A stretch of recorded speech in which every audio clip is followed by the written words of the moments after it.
बिस्मिल्लाहिर्रहमानिर्रहीम।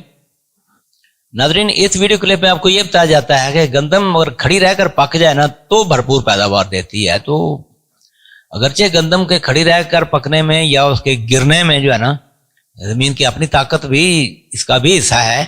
ताकतवर जमीनों में जरा कम गिरती है, जड़ी बूटियां ज्यादा हों तो ज्यादा गिरती है, जड़ी बूटियां से पाक हो तो भी कम गिरती है। तरीका काश जो है वो उसका भी फर्क है, और अकसाम के अंदर भी ये चीज पाई जाती है। एक बात का तना थोड़ा सा मजबूत होता है, लेकिन वक्त काश जो है ये भी सबसे ज्यादा अहमियत जो है ना ये मौसम की है।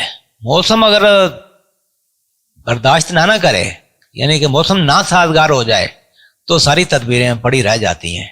तो सबसे बड़ा फैक्टर जो है ना, गालिब फैक्टर, वो तो मौसम ही है। तो जब वजह यह है ना कि जब हमने 50 किलो बीज डालना है या इससे भी ज्यादा बीज डालना है, तो गंदम जो आपको मालूम है कि खाली तने वाली है, हालो स्टेम फसल है, तो तना इसका फिस्चुलर है। तो यकीनन है अगर बीज तो 50-60 किलो डालेंगे तो टिलरिंग भी ऐसे करती है, फिर आपस में कंपटीशन होता है, इसने गिरना ही गिरना है। अगर 20 किलो बीज डालते हैं तो गिरने से तो अक्सर बच सकती है, लेकिन 20 किलो से जो गंदम तैयार होती है बेशक खड़ी रहकर भी पक जाए, लेकिन उसकी पैदावार कम आती है। ये अब काम जो है ना फंसा हुआ है। बीज तो हमने 50 ही डालना है या इससे ज्यादा, जो भी जमीन की हालत हो उस हवाले से। अगर खड़ी रहकर पक जाए तो पैदावार फिर ही ज्यादा आती है। लेकिन गुज़श्ता साल एक एक्सेप्शनल केस बन गया कि गंदम गिर भी गई और उल्टा पैदावार में इजाफा हो गया। वो मेरी बात सुने, गिरी जरूर गिरी थी, लेकिन पकाई के दौरान मार्च के 10 मार्च के बाद जब कीड़े बीमारी का हमला भी खत्म हो चुका था, वो भी चांस नहीं था। और गिरने के बाद टेम्परेचर लो हो गया, मौसम ठंडा रहने की वजह से अल्लाह पाक ने वो खास करम किया। इस तरह का साल मेरा ख्याल है कि कोई 50 सालों में एक साल ऐसा आता है कि जब गिर भी जाए और नुकसान भी ना हो। तो वो तो एक एक्सेप्शनल साल था, तो उसके ऊपर तो शुक्रिया अदा करता। वो ऐसा हर साल में नहीं दस्तयाब होता था। आप देखेंगे गंदम को खड़ी रखने के लिए सबसे जरूरी जो काम है ना, वो तो दुआ ही है। क्योंकि जब 50 किलो बीज डालना है, यानी माए वाले कपड़े इस्त्री करके पहनने हैं, वट भी ना पड़े, क्यों ना पड़े भाई, कितने तो बहना ही बहना है, जिथे बहना उत्थे ही वट पै जाने ने। तो 50 किलो बीज जो है ना, और साथ 2 DAP यूरिया ये डाल के आप गंदम कैसे खड़ी रह सकती है भाई।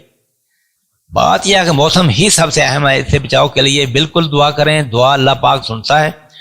अब आगे के दुआ कर लिया हमने, फारग हुए, ऐसी बात नहीं है। अब से ही तैयारी करें, बचाव की तदाबीर करें।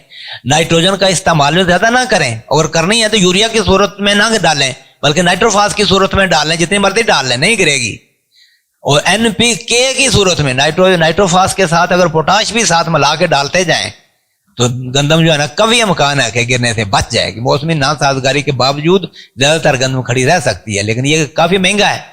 जड़ी बूटियां कंट्रोल करने का अब मौका है। अभी से बिल्कुल खेत को अपने को साफ रखें, तो तने के गंदम के तनों में कुछ मजबूती आएगी। पोटाश की सप्लीमेंट्री इस्तेमाल जो है ना, वो एक आध स्प्रे भी करते हैं, तो देखें ज्यादा सोका लगने से पहले पानी लगा देना चाहिए। तो बात यह है कि फरवरी में इंशाल्लाह जब ये गिरने गिराने की बातें के करीब पहुंचनी है गंदम, उस वक्त इसके ऊपर तफसीली वीडियो भी बनाई जाएगी।